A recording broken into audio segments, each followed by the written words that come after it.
May I simply point out, and again, please give me your explanation.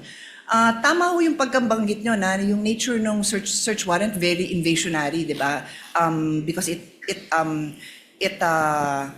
requires that pasukin yung bahay, halughugin yung gamit. Pero hindi kaya invasive din yung paghalughog ng records? Is that not extremely parallel? I mean, is it not very similar in the sense that what is being questioned now are the very essence of somebody's savings, earnings. So which we have to agree. I think there's no doubt that that is protected. But in fact, His Honor is saying that it would fall under the police power.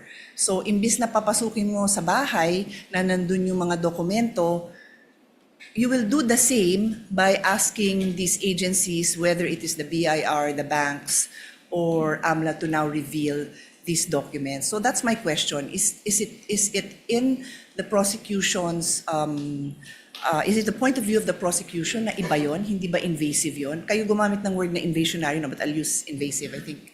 Yung pong search warrant, kung ano man ang makuhang ebidensya doon, ay direktang binibigay po yun sa court. And that is now considered as evidence by the court that issued the search warrant. Iba po ang subpoena dahil pag naglabas ang isang hukuman ng subpoena, itong mga records ay hindi po siya considered yet as evidence.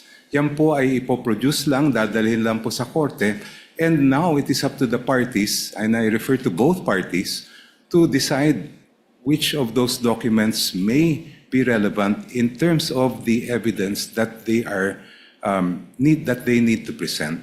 Yung pong nakikita po natin sa subpoena, it is not in any way invasive because, as I mentioned earlier, and as pointed out by Senator Enrile when he was the presiding officer in the Corona trial, we are simply having those documents produced. The admissibility of those documents will only be determined after, if offered by the parties. Kaya po sa aming mga pananaw ay malaking-malaki ang pagkaiba ng search warrant sa subpoena.